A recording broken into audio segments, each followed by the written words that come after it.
We just stepped on their face with a hobnail boot and broke their nose. The way to the end zone, and Georgia is going to conquer the Crimson Tide. So how about them fucking dogs? That's what I told them.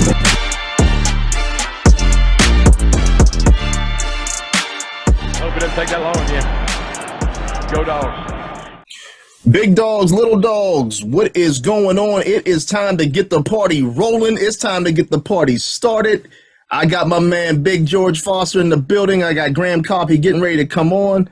But you already know what it is. It's the 100 Sanford Podcast. Big George, what's going on? It's game week, baby. We're a couple days away, and I cannot wait. I cannot wait. 3 days away. Todd Gurley days away. It's about to go down. I cannot wait, man. Finally. We're finally here.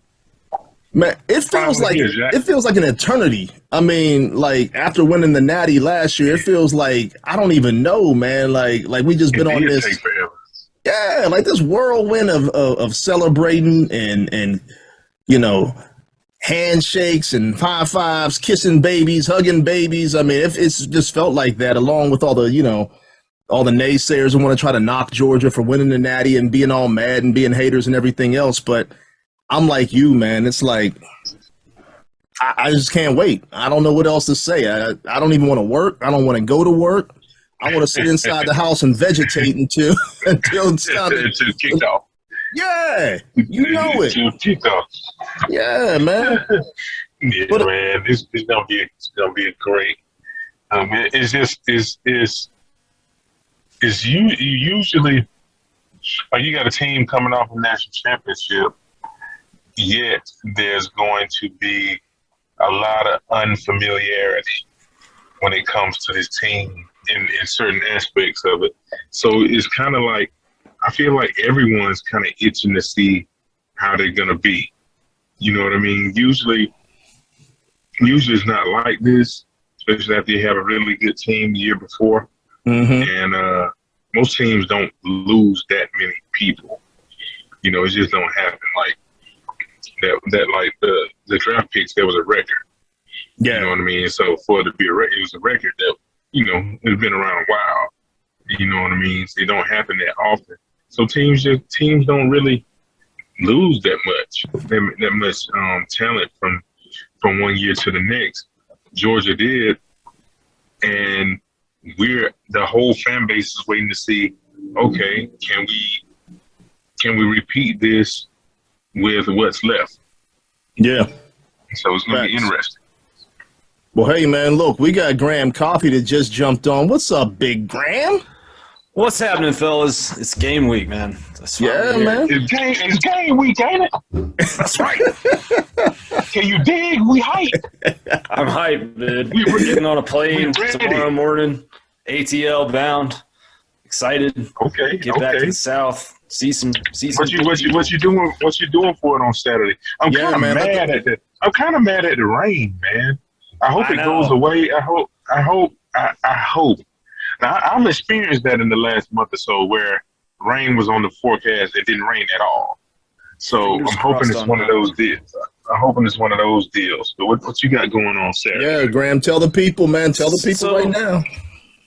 Yeah, so myself and John and Josh from the Dog Central show and our crew, we're going to be at the Players Lounge, Classic City Collective tailgate right there on State Farm Drive in the shadow of the Mercedes-Benz Stadium. We're going to do a live broadcast from about 10:30 a.m. to noon, and we'll be hanging out. There will be, you know, lots of former UGA players around, kind of more from.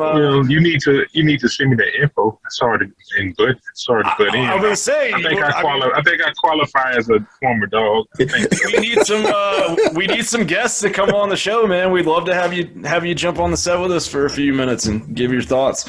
But I'll definitely send you the info for sure. We're right over there on State Farm Drive for anyone that's listening to this. But yeah, it's gonna be fun, man. big screen TVs and food and beverages and all of that good stuff. The Spike Squad's going to be there. BMW of Atlanta's putting it on. I think you can win the BMW meme machine. So, Can you put my name in for that? Because I need a new car, and especially since Trey can't give out Hellcats no more. I need a new whip. Yeah, I'll put your name in for it, but I think you got to be present to win. So I'm gonna have to, maybe pretend I'm you. If Yeah, man, just stay out in the sun a little bit, get a little darker, put on some extra muscle weight. You know what I'm saying? But man, I'm jealous, man. You guys are gonna be down in the ATL. I got to go back to Pittsburgh. Me and Big George were just chopping it up. My brother's going into the High School Hall of Fame, but I told the Georgia alum event down there in Pittsburgh that I'm going to go watch the game with them, actually take some pictures, hang out with them a little bit, share some of the 100 love with those guys, and kind of vibe with Georgia alum in Pittsburgh at the Beehive. So they got a Georgia bar in Pittsburgh. Man, look, how are you an alum, Big G, and you don't know? Everywhere you go, there is a – Everywhere. I think I watched – it might have been the game – it was either Gurley's first game back off of the knee, or the Auburn game, or it was the game that he hurt his. Did he hurt his knee versus Auburn? Who did he hurt his knee? It was versus Auburn. Yeah, after the suspension. Yeah, he hurt his knee, and I think I was watching that game in Temecula. I think I was out scouting. California. So I had to go to a Chargers game. And so I was out there. So I'm familiar with the Georgia bars. I've been to the Georgia bar in DC. Nice. I've been to the Georgia bar and out there in Cali. I'm trying to think where else I've been. So yeah, we're everywhere. Pittsburgh, I did not quite suspect. Now there's one here in Richmond. I was actually, if we were going to be here, I was going to go to the one here in Richmond. But for the last few years when I was in Houston, I was spending my time with those guys. So shout out to the Georgia alum right there in Houston, always kicking in with you guys. Hope you guys find a great place to go to and watch the game and get ready to start this year off. But hey, before we get started, fellas, we just got to mention the sponsors real quick. We're powered by the Roll Up Network, and our sponsor is Gramco, the Delta 8 company based out of Florida, founded by college football junkies just like you and me. I'm going to tell you about the Wake and Bake coffee, the gummies, the vapes, the more that they have, simply the best on the market. So go over to thegramco.com right now. Use the promo code Sanford25 for 25% off your order. No medical card is needed. Shipping is quick and discreet, but you must be 21 or older to order. So try them today. That's thegramco, THEGRAMCO.com. Use the promo code Sanford25. You won't be disappointed. Remember, though, if you take that test, you might get popped, you might get dropped. That's all I'm going to say, and we can move on from that. But, fellas, we got game day, man. Game week, 3 days away. I'm excited. I'm hyped. I got too much energy. I don't need no coffee, no nothing. Well, I need Graham coffee, but I don't need nothing else. Let's get straight into it. What are your thoughts on this week's game? What's going to happen? Graham, George, shoot. What you think, Big G? I wanted to hear the great Graham. Well, I'll let you close it out. All right. Only thing. You. I'll let you dig in after. I'll give my little spiel. I'm just. I'm interested. Like I was saying to Lamar before you hopped on. I don't know if you heard it or not. It's an odd year in which you don't really know. You know what we have, but you kind of don't know. Teams don't usually lose that much talent from one year to the next. Like it was a record draft. It was literally a draft record for how many people that got drafted out of Georgia last year. So that in itself, it had never happened before, and we lost that many people. And so everyone, I feel like everyone's anxious to see how we're gonna do, and I'm one of the everyone.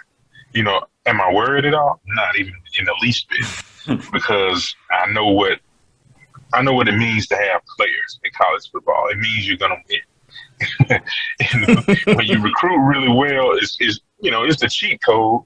so you can call it cheat code. Everyone is supposed to recruit, and like it's like it's expected of your school. But when you recruit at the level that these top 5 teams recruit at, it's kind of the cheat code. So I know they're going to have players. I know they're going to compete. There's no chance of us being bad on Saturday. Like it doesn't work like that. But I am interested in seeing how it goes. How do we win? Do we strangle teams out again this year? Because it's highly possible. We had a lot of defenders leave, but it's a lot of good talent still there. And when you have talent that's that athletic and that elite, you can win a lot of different ways, on defense. You know what I mean? They have the players to do that. So it's going to be interesting to see. It's going to be interesting to see, how do we unleash all these tight ends? Like, how does that happen? Like, we got, Rosemary Jackson. Like, what is his? Like, there's a lot of differences probably going into this game. You know what I'm saying? Including the quarterback that's starting his first season. He started his first game number 1 in a season. You know what I mean? So I'm just interested in that. You know what I mean? I'm confident, but I'm interested to see how it goes. A lot to unwrap. Yeah, I agree with you. I mean, I just recorded our kind of X&O film show preview with Josh and John earlier on today, and I went back and watched a lot of Oregon games from last year. I know it's a different staff, but just to get an idea of the personnel and kind of what these guys are and what they aren't, and like, I mean, they've got some dudes, they have some athletes, right? Like, they've got a 6'3" corner that has the ability to be very physical. They have some wide receivers that were fringe 5-star guys that can, do some things on the perimeter. And, Bo Nix is Bo Nix, right? Like, I went back and looked at the last time Georgia played. They pressured him 18 times. He was 5 for 18 on those attempts with 39 yards. So if Georgia can get pressure on Bo Nix, like, that's something I know, whether it's Bo Nix or any quarterback, like, if you're getting pressure consistently, things are going to go well for you usually. But, yeah, like, what I keep coming back to when I go through all this is I know I trust Georgia on the line of scrimmage. And I think Oregon, compared to a lot of teams that Georgia could play out of conference, is built well up front, especially for a Pac-12 team. But I keep going back to that Utah game last year where they just bullied them up front and they really just beat them up at the point of attack. And I look at what Georgia has on the offensive line and defensive line compared to Utah, and Utah is a very good football team, but Georgia's got some freaky dudes up front from an athleticism standpoint that Utah just doesn't have. And so I think Georgia can control the line of scrimmage. I think Oregon's going to score some points. Like, I think they'll have some explosive plays. I think the defense is still going to be very talented and good, but you've got 2 young inside linebackers that I think might get caught in the wrong spot on some RPOs. And, you've got Lassiter in his first start. We know Ringo is a talent, but, you can tend to maybe catch him once a game with his head maybe not turned around or something. So it's like, I think they'll make some plays, but man, like, I just think what I do know is Georgia's offensive line is maybe going to be the best one they've had under Kirby. That's what people keep telling me that watch them play every day. And I know that tight end room is just full of dudes. And Oregon's inside linebackers, much heralded, like everyone's talking about Noah Sewell and Justin Flo, and they were both guys that Georgia wanted and recruited, but Sewell is a 260-pound dude. And if I was 260 pounds, I wouldn't want to be running with Bowers and Washington and Gilbert and those guys. Like, I think Georgia has a big advantage if they get those tight ends matched up on those linebackers. And Flo's a little more athletic. I mean, he only played 1 game last year, so it's a little bit of an unknown. But his 1 game against Fresno State last year, They targeted him 7 times. He gave up 6 receptions for 70 yards and a touchdown, right? And that's Fresno State. That's not Georgia. So I think Georgia's going to score a lot of points, and I think Oregon's going to score more points than we were used to seeing Georgia give up last year. But I think Georgia is going to score into the 40s on Saturday unless, we get into like the Kirby death march mode where, you see that 9-minute drive with Dejan Edwards to end the game and he kind of has some mercy on Dan Lanning. But yeah, I think it's going to be a fun game. I think there's going to be some big plays all over. I'll tell you one area where I disagree. Sure. And that's the explosive plays. I don't know if they'll do it. Yes, we got some young guys. If it happens, it's going to be about miscues. That's we probably agree. We probably agree in that regard. It's going to be about miscues. But I just think the way that those guys are coached up, like it's just very seldom happens, especially the last few years with Kirby. He's gotten his system ingrained into the guys that are there. You know what I mean?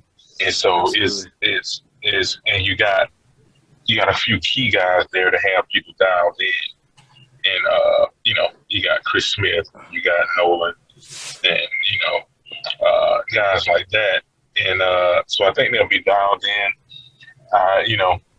Big plays happen, but I wouldn't anticipate it. What I do anticipate happen though is there's always now Oregon is a big time program, relatively speaking, Sure. But guys, it's very different when you come down here and see the type of guys that are on these teams. Like you hit the field in Athens or wherever you played Georgia at the last 5 years or so, and you're like, oh my God, where did they grow these kids? It's like that. And I said last week on the pod, just about when I saw what Bama looked like in 2012, I was like, where do these kids come from? And it's like, and those guys, those kids that hit the field, like, let me tell you a story. Like, in the 9/11 year, so we had to cancel our game that weekend. We moved it to the end of the season, and that game was Houston. And so we're playing University of Houston, and those guys on the field bugging out. They were tripping out. They were so funny. They were like, golly, y'all so good at me. Like, hey man, hey, that's Bob Bailey. Man, tell Bob Bailey I said what's up. Like they just be in awe, and we had ballers, we had dudes, a ton of NFL guys. We didn't look like what these kids look like now. Right. Like they're gonna hit that field and they're gonna be like, oh my God, they never seen nothing like that. Not at the current USC, not at Utah, not like they haven't seen this yet. They saw it last year at Ohio State and they beat them. You know what I mean? Mm-hmm. But I don't think Ohio State's it's different. It's different. Like I think Ohio State is really different. They got athletes on the outside, but they're not built like a Georgia or Bama on the line of scrimmage. The front seven, the trenches at the top SEC schools is just different. It's hard to explain until you see it up close. Fellas, first of all, I gotta apologize. I got a train that's going. Do you guys hear it in the background? No, I can't hear it. There's a kids train. Like literally, you know how you go to the mall and they got a kids train going to the mall. Somebody rented a train and it's going around the neighborhood, screaming its horn out. But listening to they're excited too. Right, exactly. But I mean, heck, I might as well go down there and get on that train myself. But listening to both of you guys, I mean, I think you guys both make the points that need to be made about this game coming up. For me, it is the trenches, most definitely. I think that the trenches have to be won by either team, quite honestly, or else I think either team does not have any success at all in this particular game. And I'm looking forward to when it comes to this season, one, I want to see the offensive line played by Georgia. Like you mentioned, Graham, it's supposed to be probably the best that we've seen underneath Kirby Smart. And when you go from left tackle to right tackle, you're talking experience, you're talking about athleticism, you're talking about power, strength. I mean, SVP, he should probably win the Remington this year. You got Tate Ratledge coming back, and I think that losing Tate last year was actually a huge deal. That whole right side of the line you couldn't run on last year or run through last year because he wasn't there, and he was that big of a piece that, I mean, heck, I mean, you could even say they might have gone undefeated if he been there. And I'll say it, yeah, just like Alabama says, their wide receivers are hurt and they can't, win a natty. We couldn't win the SEC championship game because Tate was hurt. But anyway, I digress. But the offensive line is going to be important for me because I want to really see the progression of Stetson Bennett this entire season. I don't want the game on Stetson and this offense on Stetson the entire season without a running game and a true running game.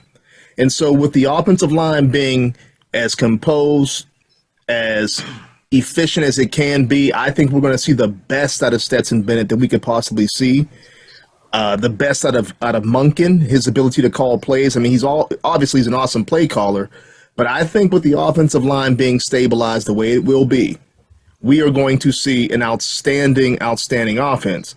With that being said, I'm really interested to see what Oregon has to offer in terms of their quarterback play. They do have a guy that has played a lot of snaps. I mean, everybody's down on Bo Nix, and they were down on him at Auburn, but Bo Nix has some ability, and I think, like you said, like you mentioned, Graham, if he's pressured, like any quarterback, you're going to falter under pressure, especially if you don't have the horses on the outside to get the ball to. But he does have some playmakers at Oregon. He does have a pretty good offensive line that can actually protect him a little bit. So I'm interested to see what his play is going to be in this big game that's coming up on Saturday. But I'm like you guys, I just don't see a way so far that Oregon is able to come down to Atlanta, that they're able to walk into Mercedes-Benz Stadium and actually take candy out of my jar. I just don't see it. I mean, it's not going to happen. What do you guys think about? What does Bo Nix have surrounding him? Compare both teams. You think he has a significantly better roster? Do you think he has a better roster at all? Do you think he has? Then he had Auburn. Regardless of record, Auburn always has dudes. Yeah. Like as far as it's just big, strong, fast dudes. They can, they still can recruit. Mm-hmm. What do you think he has around him that will make him better or worse? You think, so, what's his situation like? I don't think he has a Tank Bigsby. Like, he doesn't have that dynamic running back. No. Tank is different. Tank is rare. There's a kid that they have that his film impressed me. He popped off some in the spring game. His name's Noah Whittington, and he's actually from Peach County, and he went to Western Kentucky, put up a bunch of yards there last year and transferred out there. He's kind of a scat back type. He's 5'8". Like, I think, he could do some things. He reminds me of Tyson Browning is who he reminds of. Like, he could do some things in the screen game, but he's not going to be that workhorse. Like, I don't think they have that workhorse running back. And so when I look at the wide receivers, they got a shifty slot guy named Seven McGee, who's a converted running back. Yeah. That, I think you got to watch him on some of that underneath stuff. But the perimeter, it's, they got Troy Franklin. Like, they've got guys that have the pedigree recruiting-wise, top 50 overall players, good receivers, second-year guys. But they haven't really done it before, first of all. Second of all, their roster kind of reminds me, at least at the skill positions, a little bit of like Clemson last year, where they had an entire receiving core of like 6'4", 6'5" dudes. But sometimes you just need that guy, like a McConkey that can run a slant, and they don't really have many of those, if any, depending on how McGee pans out. Because, he's a converted running back, right? So that's a big unknown, especially going against a Georgia and a Javon Bullard. That's tough. The offensive line is the unit that everyone seems to talk about being the strength of the team, but I don't see that when I look at tape. They lost the left tackle, and the left guard last year was really, really good. Like, he was, his run block grade was over 90 on PFF, which is rare to see. He's not great as a pass blocker, but like, he can move some folks in the run game, but they're so kind of thin at tackle that they may start him at left tackle. And he's not a tackle. He's a guard. He's a good guard, but if he gets put at tackle and has to deal with the speed rush of some of the dudes Georgia has, I think it's problematic. So, like, I think they have some nice pieces, and the defensive line is deep. Like, they've got guys they can rotate in and out, but there's just not the star power where it's like, do I believe – like, I watched Broderick Jones come into a national title game and shut down Will Anderson, who is one of the best players in college football. And so it's like this, there's a lot of potential and athleticism, but we haven't seen any of these guys do it for them before. And it's just – like, I think Oregon's going to go on and have a really nice season after this. But, man, like, asking some of these guys to come out and prove it for the first time against Georgia is just – it's a tough ask, man. So let me ask you this then, because Georgia asked, okay, what do we see or, in terms of this offense? This game actually reminds me of a lot of last year's game against Clemson. There's a lot of unknowns going into this, a lot of speculation, a lot of hope. Right. I mean, again, I tell you guys about, my talking to different coaches and everything else and said, man, this team is going to be phenomenal. And then you're looking at that first game and you're like, okay, yeah, they dominated Clemson. We didn't see so much out of the offense that we wanted to see, but are they going to be phenomenal?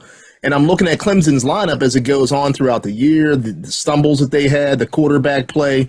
That's what Oregon reminds me of. They can be dang good if they actually pull things together, or they can fall apart and be up and down like Clemson was most of the year with inadequate quarterback play throughout the year because maybe the offensive line isn't playing up to par, the wide receivers aren't playing up to par. But I just don't see that with a Dan Lanning coach team. I don't think you can leave Athens 8 months ago, a championship pedigree, learn underneath Kirby, learn underneath, Saban and these guys, and then go there and forget how to coach and not coach up that team better than what that team was coached up under Cristobal. That's the thing that I believe makes Oregon a better challenge coming into this season. And I think they'll be coached up. I think they'll be ready to play. But I just think, like you said, George, overall, talent-wise, across the field, 22 against 22, I don't think they match up. And I think that's the biggest key. Tell me, you're going to step on that field and see them Giants, and it's going to put something in your brain. Yeah, I mean, I agree. It has to. I mean, it's funny because you say that, and I was just watching, the Pivot, and they had Denzel Ward, and they were asking him how he felt after he watched Jamar Chase go off on, a few of the guys in the NFL, and he's like, man, you got to put that out of your head because if you do, it'll start to filter in, right? It'll start to filter in like, am I able to live up to the ability that I'm supposed to shut this guy down? But it's like you said, as soon as something enters into your head like that, when you see Giants all over the field and guys running 4.2s and 4.3s and 4.4s at that size, and that's everybody. I mean, that's offensive linemen they got running those type of numbers, that are running 4.5s and 4.6s. I don't know. It's going to be an interesting tale to me. Go ahead, Graham. You were going to say something? Well, like, I agree that Lanning's a good coach, but it takes time. It takes time to install a culture. It takes time to – I mean, I know the transfer portal is there, but, like, personnel is personnel. And they might get these guys into some better spots, especially on defense, than they did at times last year. But at the end of the day, like, do I think that 260-pound linebacker is going to be able to cover Kenny McIntosh coming out of the backfield or Darnell Washington coming off the end of the line? No, I don't. So I think the Lanning piece of this is actually maybe a bigger advantage to Oregon's offense just because of what he – most definitely. We saw Jim Chaney when he went to Tennessee – and Georgia went up there in 2019, like they schemed up a couple of quick touchdowns to start the game. And, Pittman, when we went to Arkansas in 2020, we saw them give Georgia some trouble for a half because of what they knew about the roster. So I expect Oregon's opening script to to be good. I think they might make some plays on the first couple drives, but then after that, when everything settles in and everyone's made their adjustments, I just think Georgia pulls away. Yeah, I agree. And the Dan Lanning thing is, I understand what you're saying about culture, but it is a school and it is a team at the same time that went out there and beat a team in Ohio State with a huge amount of culture as well. So I think that's the only thing that kind of keeps people not up at night. But I watched Michigan beat that Ohio State team up at the line of scrimmage. Yeah. Embarrass them, emasculate them, have 7 sacks. And then I watched what Georgia did to that Michigan team. Who has 7 came out sacks? and played, right? Michigan against Ohio Michigan State. had Had 7 sacks against Ohio State. Ooh. Yeah. Last year. Ajabo and Hutchinson were coming off that edge, screaming. And they bullied – Michigan's offensive line bullied Ohio State. They had, I think 300 yards rushing damn near in that game. that was a – they slapped I them don't around. remember that. It's just, I don't remember that game. What's that score? Was that game? Who won that game? Michigan won that game, right? Michigan won 42-28. Yeah, that's how they got into the college football playoffs. It was flurry. Yeah. But, yeah, I look at that, and I look at what Georgia did to Michigan, and I'm like, man, it's just – I think there's just a huge – Oregon's ranked number 11, and they very well may be the 11th best team in the country when it's all said and done. But the gap between 1 and 2 and everyone else is a lot bigger than most people want to realize. And I think there's a big gap between Georgia and Ohio State because of the line of scrimmage. The skill positions, Ohio State, it's great. C.J. Stroud and Jackson Smith and Jigba, all those guys, they're good football players, but – the game is about blocking and tackling, and I don't think that Oregon can block Georgia or tackle them enough to keep this competitive for 4 quarters. Well, speaking of which, where the difference is going to be. Yeah, I agree. Well, speaking of which, we did this last year as we started the season off. Who do you think is going to make some of these big plays? Who do you think is going to be so-called maybe the players of the game? That Lamar, you were killing it with this segment last year. I was killing it, man. I got to admit, I was calling picks left and right, turnovers, sacks. But I'm gonna let you guys start it off. Who do you think is pivotal in this game and has big games, or just something special moment? I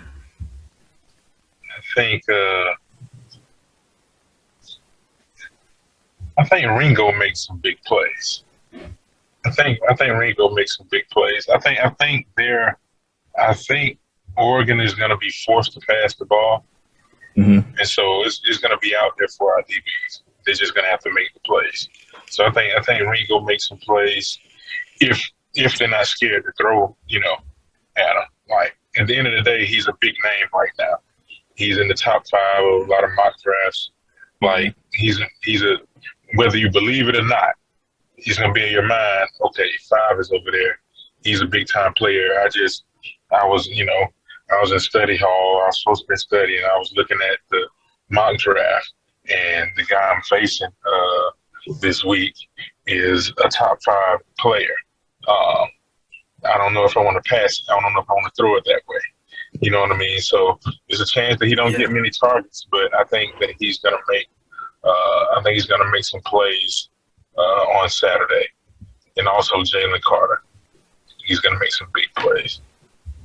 What do you got, Graham? It's you bring up Jalen Carter just to kind of echo that point. I've been being told throughout the offseason this might be Kirby's best offensive line, and at the same time, I'm being told they couldn't really run that drill the way they wanted to because Jalen Carter kept blowing everything. That dude's just different on another whole other level. But we know about Jalen Carter. I think the guy that a lot of people are going to know about, 2 names I'll say that I think a lot of people are going to know about on that defense come Saturday night. One is Mykel Williams. He was MVP of the All-American game. Talk about a dude that's 265 and can play any position on the front, 34-inch arms. He's going to blow some things up on Saturday. And I think Malachi Stark is going to make a play somewhere, and it might be as him spying Bo Nix. I think that Georgia has done that. That they have done that in the past, especially in third down situations where, it used to be Adam Anderson, but Starks is kind of that tweener size. He's going to play at safety, and I think he's going to be kind of that sixth defensive back in certain packages. But that guy's an athlete, and I think he's going to move in a way that will surprise some Georgia fans and probably Oregon as well. And then on offense, I'm going with Darnell. I think Darnell Washington's going to have a big day. I think he's ready to kind of finally be that.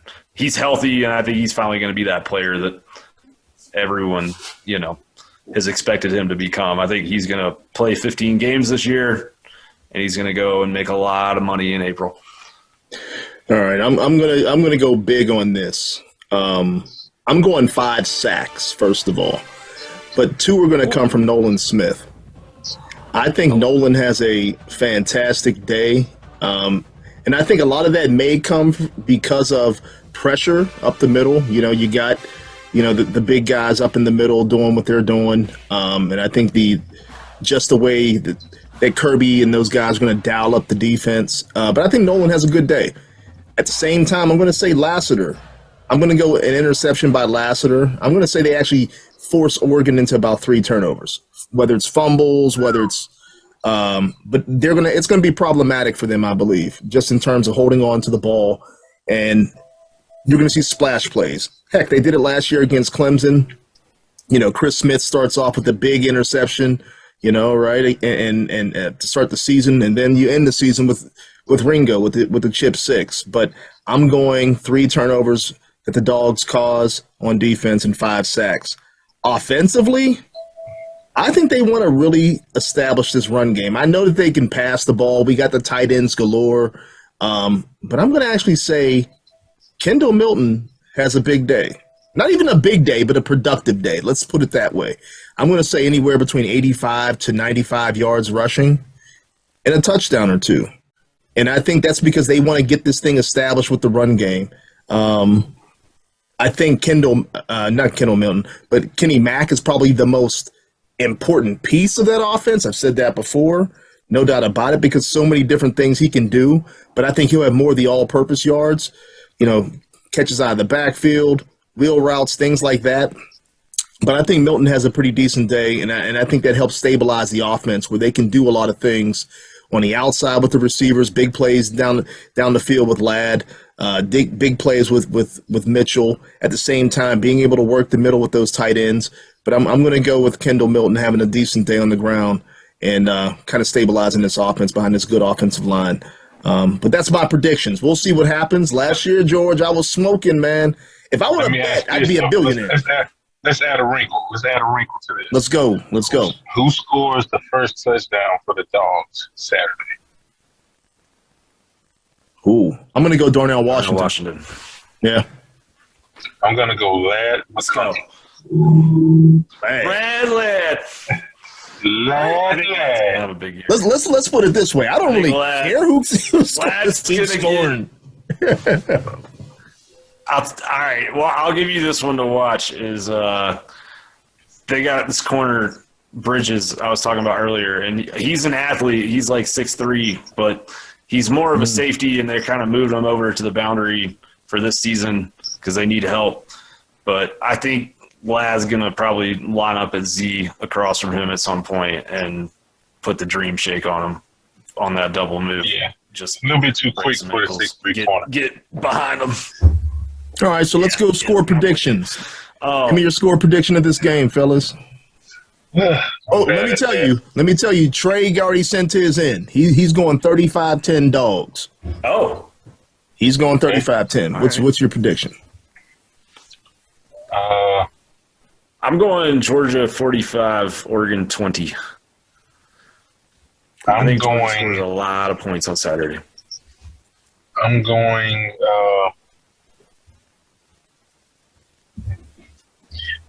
38. Trey is thinking along the lines of what I was thinking. Okay. So I'm going to go 38.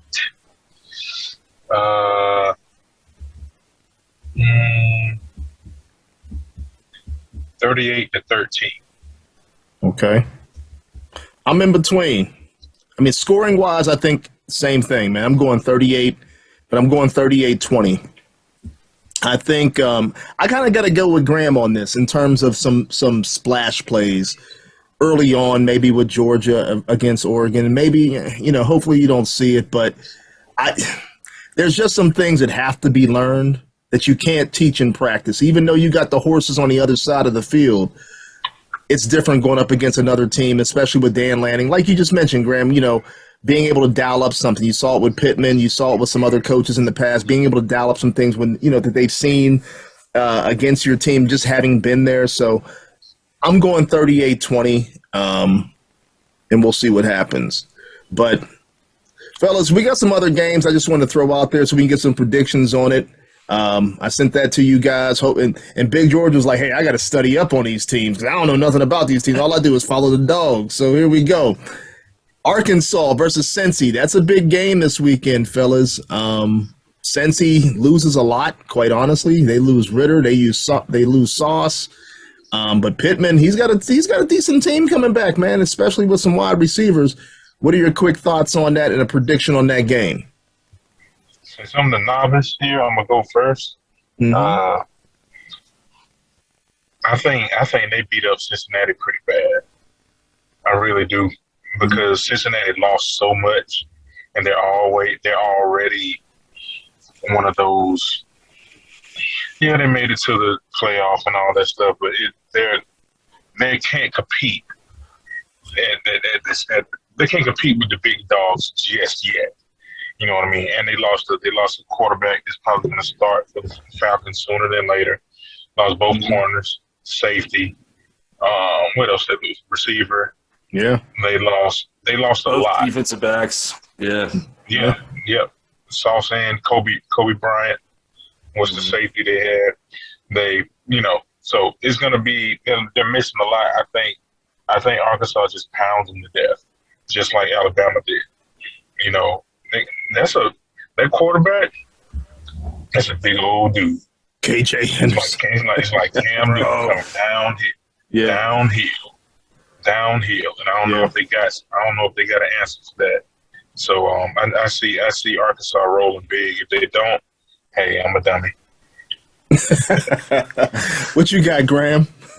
I mean, I think Cincinnati is a well-coached team, but like that Alabama game last year, Alabama just kind of pounded them with the run game. And that Alabama offensive line wasn't great, but they were able to control the line of scrimmage on that day. And and Bama, they smartly said, I don't want to risk throwing at Sauce and Kobe, so we're just going to keep it on the ground.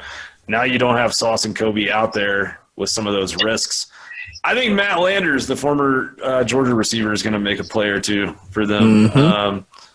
But, yeah, Arkansas is only a 6.5-point favorite in that game. So, I mean, just speaking honestly here, that's a game that I may bet because I think Arkansas at home, they're not as deep as sort of the top echelon of the SEC yet, but their first 22 can play with almost anybody. So I think they roll pretty well. I'm going to say, that's a 34-10 kind of game. Yeah, I agree with you guys. I think Arkansas rolls. Offensive line, under Pittman, like you said, Alabama just bludgeoned.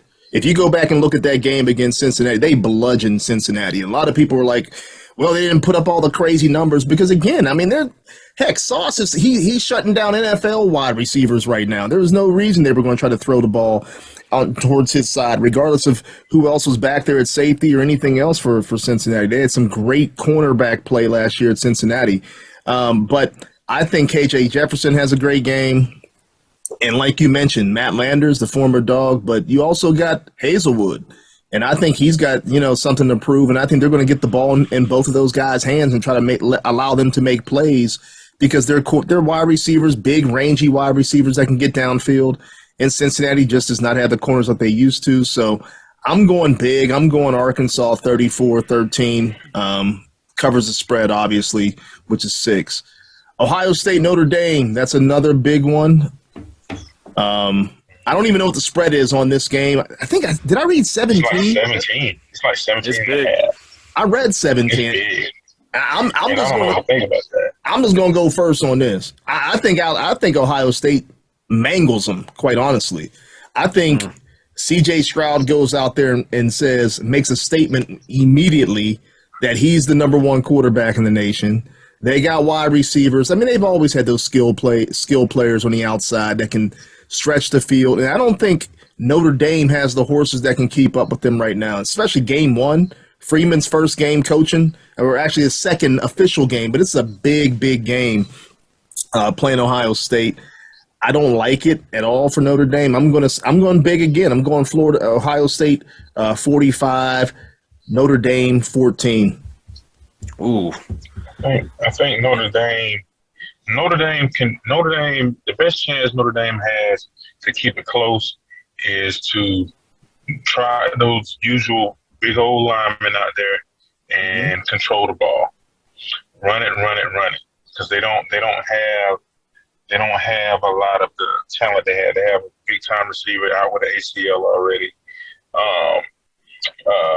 They just don't have the horses just yet, and there's a reason. I don't understand how they're the number 5 team in the country with a 17 and a half spread. That's really weird. That's really weird to me. I don't know which side of that is wrong. I'm leaning toward the ranking.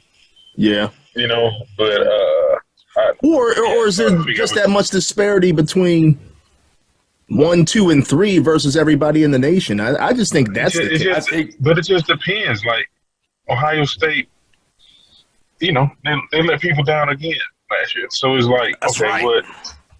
And so it's like, are they? Hell, they not quite the same boat as Notre Dame, but in the same place, like in the business of letting people down. Yeah, That's what they did. Yeah. Yeah. You know what I mean? So it's like, are they that much better than Notre Dame? I am a Notre Dame hater, but I'm also, to a degree, Ohio State hater. I think those are 2 teams that just get automatic grace, and they just get automatic props, at the beginning of every season. Yeah. And Ohio State, they roll some good teams out there, but they don't quite finish the drill all the time. You know what I mean? So it's going to be interesting. I think Ohio State, C.J. Stroud, he comes out, balls, Smith and Jigba, balls, you know what I mean? It's going to be the battle in the trenches is going to be interesting between those 2 teams, though. Yeah. And I know it can become cliche because that's the tale of the tape usually with 2 teams, but it's going to really tell the story between those 2 teams this weekend. What you got, Graham? I think Ohio State's overrated. Like, I think that they have incredible skill talent, but just like we were talking about earlier, they've been beat up a lot the last couple of years, and particularly, on defense. Like, they hired Jim Knowles as the new defensive coordinator out of Oklahoma State, who, put together a great defense at Oklahoma State last year. I think they led the nation in sacks, something crazy like that. But it took him 3 or 4 years to get that unit to that spot. I know he comes into Ohio State and there's more raw talent, but like switching over to a 4-2-5 from a 4-3, and like there's a lot happening that just takes time. And I think that Ohio State as a program, like Georgia's identity as a program is about physicality, and Ohio State's identity as a program is about speed, and that's okay. But I think sometimes, physicality and speed, like one could beat the other, but I don't think Ohio State's just going to like come out and dominate this game like some people do, and I don't think the defense is going to be this overnight fix. I think they'll get better as the season goes on, but this is the first live action with this new scheme. So I think Notre Dame is going to have some moments and score some points. I think it's going to be a high-scoring game. I think Ohio State scores more in the end, but I think it's going to be like a 48-35 kind of game. Wow. Like I don't. Yeah, I think Ohio State's defense is just not going to be there yet. And I don't think their defense is going to be there yet. I just don't trust Notre Dame's offense. Notre Dame has not impressed me. New QB. New QB. He's a sophomore. I mean, I just QB, best receiver never liked out. him. Yeah. Okay, I hear that, but I also think they're going to be able to run the football on Ohio State. I tell you what, if they can run the football against Ohio State, Larry Johnson Sr. needs to be. I mean, something's going on with him because a guy that actually helped.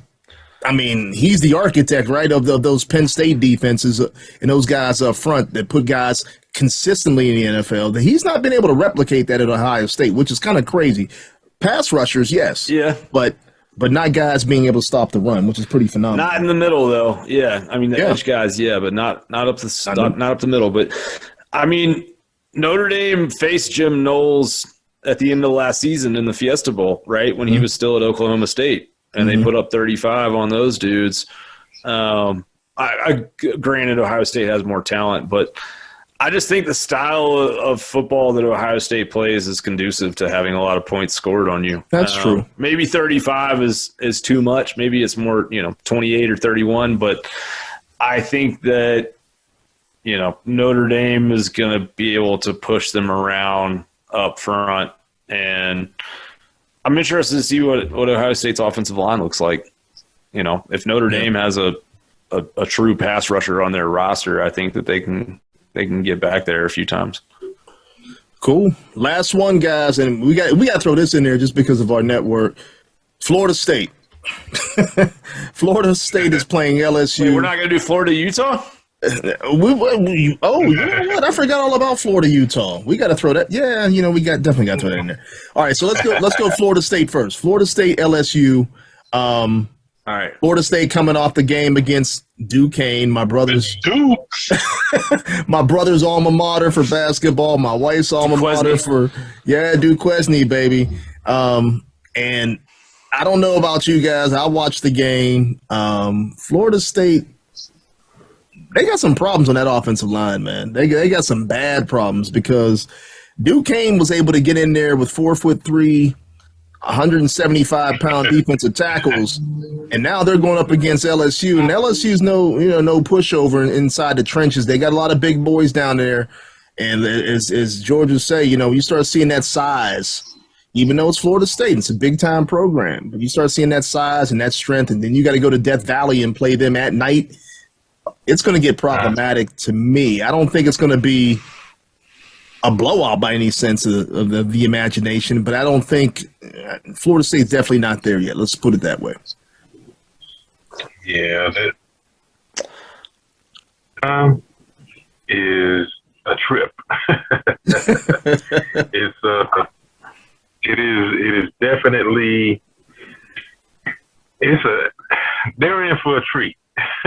Put it like that. They're in for a treat. Just those guys at Florida State, they just don't get it. When it comes to offensive linemen, they just don't get it. They don't have it yet. And that's going to be an issue. It's going to be an issue. And LSU has those receivers too. Yeah. Good, Graham. What were you going to say? Yeah. I agree with what you guys said. I think, I do think LSU's offensive line is suspect as well.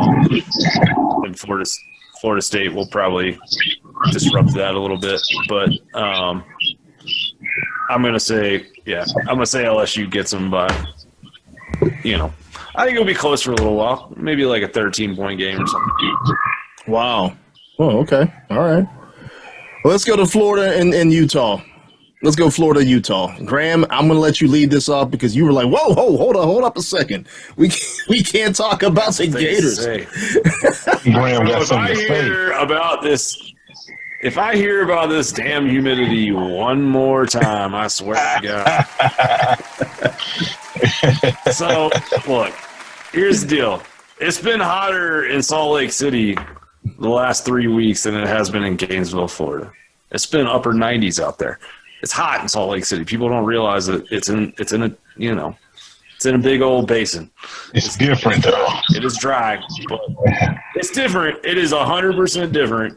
But A lot. So is playing at altitude versus sea level. I just think that Utah is going to come in, and I think they're going to be able to do some things at the line of scrimmage. They're going to run 2-3 tight end sets all night. And what Utah does as well as anybody in college football is control the ball. And so I think all of a sudden Florida is going to look up, and, it's going to be halftime, and Utah's run, 45 plays or something, and Florida's run 20. All of a sudden, who's the humidity hurting more, right? So I think Utah wins by, 14-17. I think they beat them pretty good. Wow. Yeah. Florida's not good, man. I don't know why we're playing. No, I'm not saying that they're good. I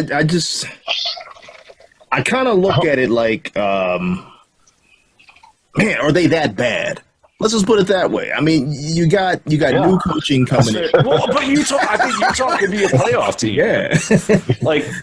like Utah is good. Yeah, they are. We just good. watch them put up 48 on Ohio State, and they return all of that offense. Yeah. So. Yeah, Florida, pretty trash. You know what I mean? Exactly. Florida pretty trash. It took like you can't. How do you go from not trash? How do you go from trash to all of a sudden not trash? And like they didn't get. It takes time. They didn't less trash. It takes more than a year. It takes more than an off season. Yeah, like they were pretty trash. It's more than some transfers from Louisiana, man. I'll say that. Yes, that's facts. Yes, Facts. Raging Cajun transfer is not going to help you beat, playoff teams. You know what I mean? So yeah, and plus they're Florida. You know what I'm saying? I'm glad that I get to talk this trash and it's not be an embellishment. It's not an exaggeration. They're trash, and I'm glad they're trash. You know what I mean? So it's a win-win for me. I can talk trash. About that trash. You get to watch trash when you and I'm good. Like it's not seen as just you hate. No, y'all trash. Like, y'all really trash. Like I can't I'm not exaggerating. I'm not it's not hating. I'm just this is analysis. All right, real quick. What are your thoughts? I think the progression of the quarterback play in AR-15 is going to be much better for them. They're still trash. They're still trash. You don't think he gets better this year? Dude. I think he gets better. Maybe, but I'm not saying significantly better, Graham. I'm not talking about the kids going to the NFL. Dude, everyone talks about that LSU game. Yeah. LSU was as poorly organized of a defense as I've ever seen in my life last year. Great, man. He was able to read some dudes running 8 yards clear of anybody down the seam, but he was also throwing into double coverage. And the other thing is, I get it. He's an athlete, but his yards per carry against Power 5 teams last year, that includes Vanderbilt, was 3.4 yards per attempt. So all those yards he stacked up against Florida Atlantic and South Florida, and, the School for the Deaf and Blind, once you get into SEC play, defenses have evolved to deal with these running quarterbacks. And, if you got to be able to beat people with your arm to open up these lanes for your legs. And I just have not seen the accuracy from him as a passer. Historically speaking, when you talk about evaluating quarterbacks, and George, I'm sure, knows this better than I do, but it's very rare to see an inaccurate quarterback just suddenly become accurate. Josh Allen. Josh Allen is a unicorn. Yeah. He's a unicorn. I don't know how it happened. And he's, good for him. He's making people look stupid, but he's still an anomaly. You know what I mean? He exactly.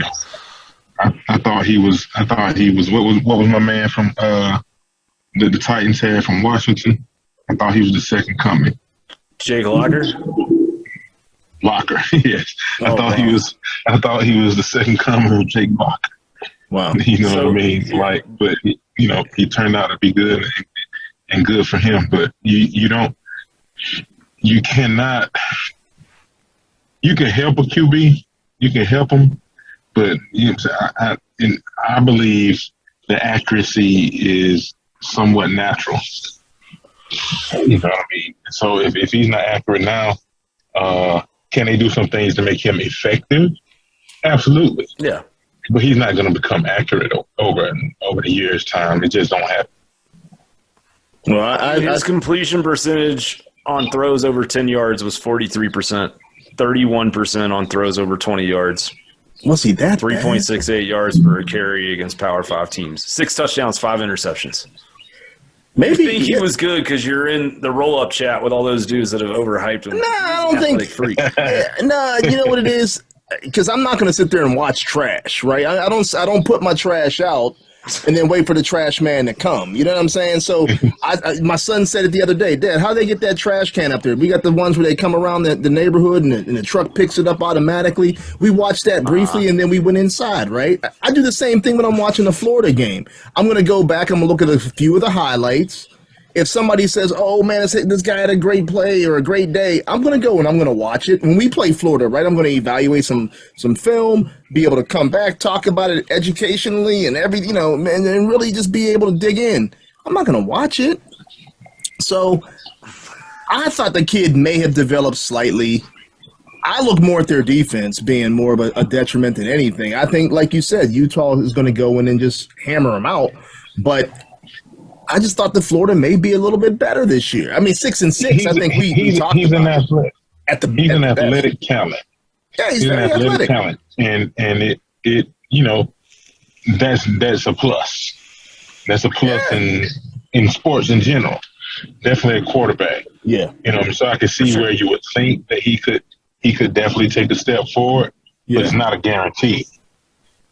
It's not a guarantee. Yeah. He does have a new set of coaches, though, so we'll see.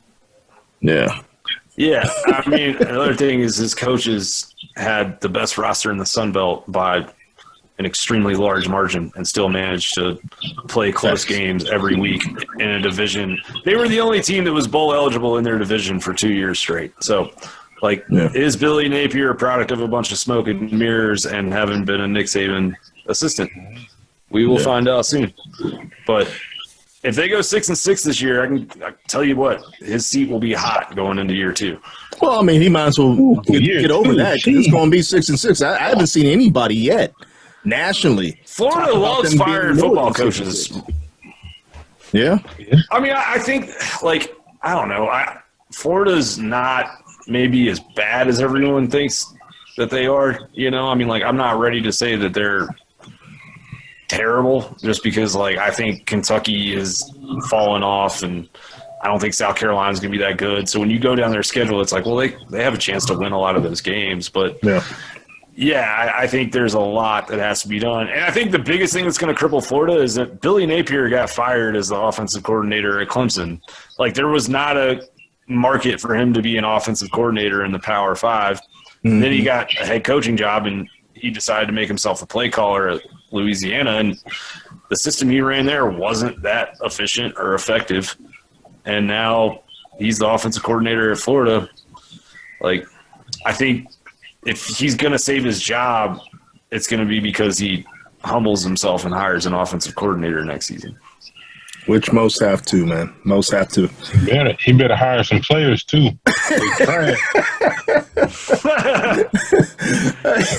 Hey, fellas. We talked about the Dogs against Oregon. We talked about the big games. But before we get out of here, we'd be remiss not to talk about, the last thing, the lifeblood, quite honestly, of an organization and the university, which is recruiting. We had a couple recruits this week. Georgia missed out on Anthony Evans, obviously the wide receiver out of San Antonio. He was a big-time Georgia lean that most people thought ends up going to Oklahoma. And then also, obviously, we get the offensive lineman Monroe Freeling from South Carolina, top 100 player, number 6 tackle in the country. A big win for Stacey Searles, quite honestly, because everybody was looking to see, okay, how's this offensive line going to come about? You know, they were able to keep Bo Hughley right now, Doogie. They got from Virginia, but also Freeling. So any thoughts on those two guys and what that means to recruiting? You never have enough linemen, that's for sure. You know, like we talk about it all the time about the trenches being that's what determines your wins and losses, and especially in Power 5 football, definitely in the SEC. There's no way around it. You know, your trenches determine your win. So glad to have Monroe on board. You know, hopefully he stays on board. You hate to lose out on speed like we did with Evans, but I'm not saying 10-2 grows on trees, but there'll be other fast guys that we'll be able to get. So, you know, hopefully, you know, he made the choice that's best for him. But, you know, you probably have more chances to hit on skill guys than you do up front on the offensive line. And so if I had to pick one to get, you know, I'm picking the lineman, and then we'll get, you know, we'll fill in where we need to be with the skill guys. We'll say you, Graham. No, you just nailed it. I mean, I think George nailed it right there. We just spent this entire episode talking about how, you know, line of scrimmage. What's different? Line of scrimmage. Yeah. So, yeah, I mean, there's like we've seen Georgia sign a lot of 3-star receivers that have turned into, you know, guys making plays in national championship games and SEC championship games. But I think to go into South Carolina and take the number 1 player in the state is always a statement. You know, just when you talk about perception, that's a big move. So, I think Freeling is a big get for Georgia, and I also think, you know, with Evans,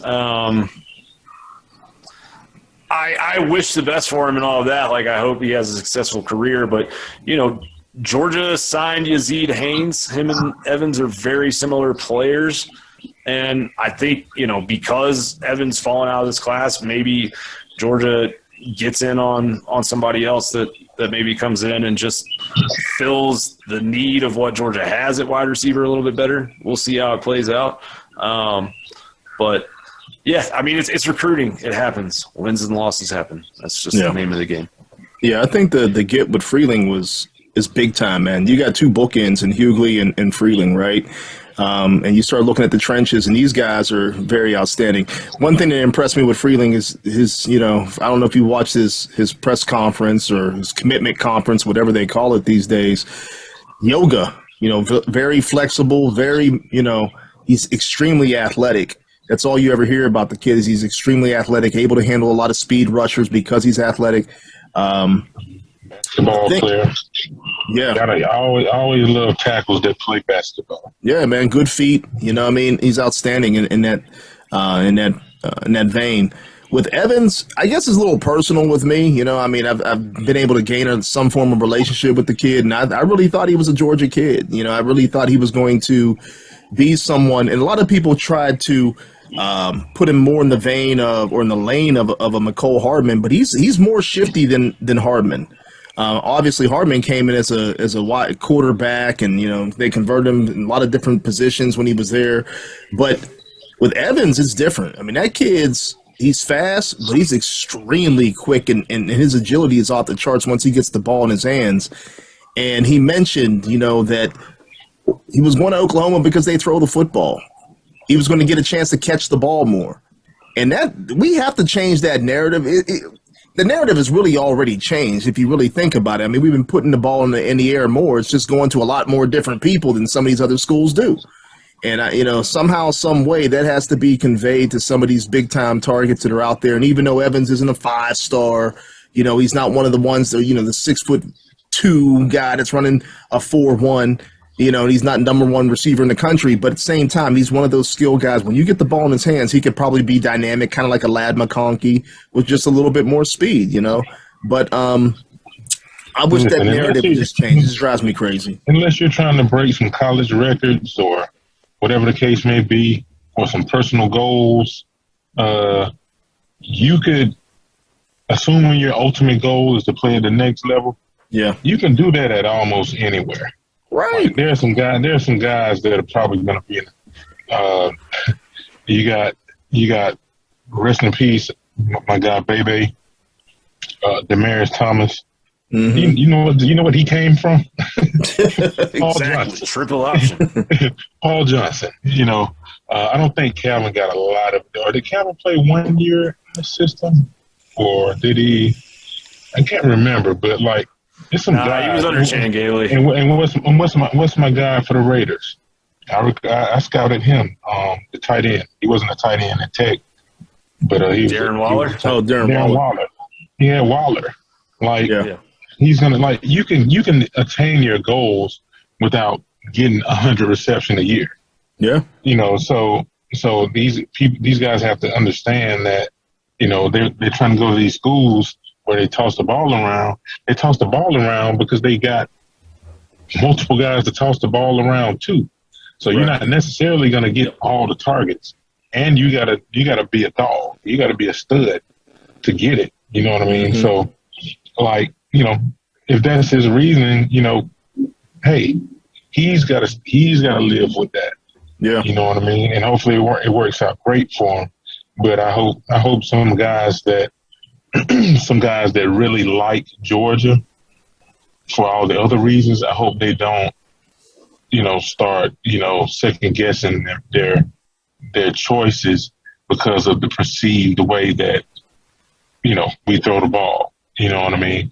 Like, yeah, we didn't have, a guy with, 1,000 yards last year, but at a tight end that was inching up there, he just happened to be the guy that got open. He was the guy, Look at what George Pickens is doing. George Pickens is, had a chance to be Rookie of the Year this year. You know what I mean? You can reach your goals playing wide receiver at Georgia. Because we're scouting the player anyway. You know what I mean? We scout traits. Right. You know what I mean? So, and put it this way, you're going to reach your goal anyway if you get good coaching, if you get good development. I mean, look at John Fitzpatrick. He makes the Atlanta Falcon roster, and he wasn't one of your top tight ends coming out this year, undrafted kids. So, again, I just think these kids need to really, really evaluate, just like you said, George. I mean, and that's, something I shout out to him. Hey, I said, hey, congrats. I'm always going to support you. You're a good kid. I love everything about you and the family. But I just wish some of these kids would really look back at their decisions and say, okay, what's going to be best in terms of my development? Because regardless, you're going to get that shot now, especially at like a Bama, at a Georgia, at Ohio State, where they're just bringing you in because they know that you're practicing against dogs every day. They know your development's going to be off the charts versus some of these other schools. Go ahead, Graham. You want to say something? Oh, I just wanted to ask you, because I know you were close into the situation. Do you think that NIL was a factor in this decision at the last minute? I really don't. We were actually, it's funny, I'm talking to Trey. We're going through edits. First of all, shout out to my guy, Mitch Pike, who's now part of the 100 Sanford team doing edits for us, doing a great job for us. Also with Trey. And Trey says, hold up, he's on the phone with Oklahoma right now. So I was like, wait a minute, what do you mean he's on the phone with Oklahoma?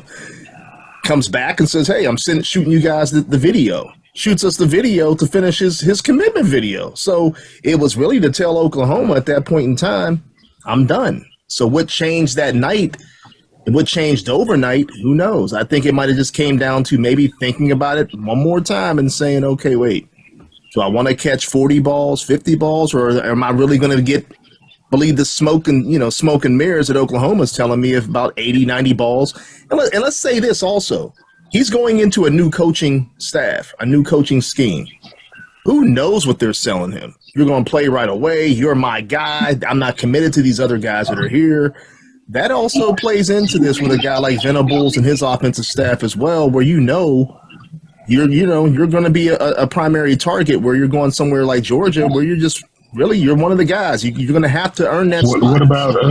What do you think about proximity to home? I think that played a part too, because it came down to Oklahoma, Texas A&M, Georgia. You know, I think his family has some form of Georgia ties. I think they have a connection with Quincy Carter, quite honestly, that I think played a part of that as well in terms of Georgia. Quincy is in San Antonio. Exactly. But I think he really truly made the decision that he felt was best for him. And, you know, like I said, I'll always be Team Evans regardless. And, you know, you never know what happens too, fellas, because you're there for a year and all of a sudden you say, well, I don't think I like it here. I'm jumping ship, and you get in the transfer portal. So things always happen. You maintain those relationships. But again, I wish all these guys the best, regardless if they come to Georgia or not. Make your dreams happen, right?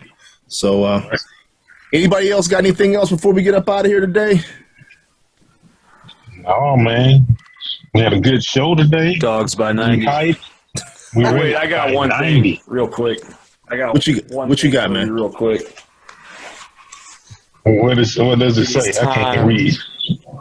It says run the damn 13 personnel. It's time to run. It said 13 personnel on Saturday. Yeah, dog. Man, I'm still waiting for my head. I'll bring you one to the tailgate. Josh makes 13 personnel.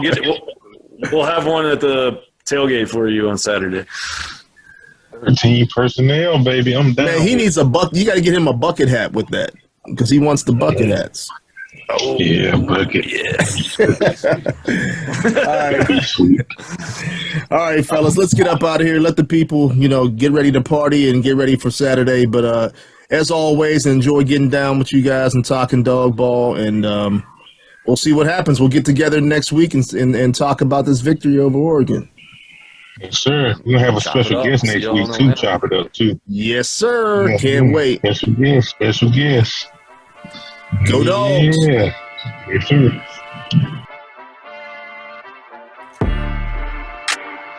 Thank you for listening to the 100 Sanford Podcast.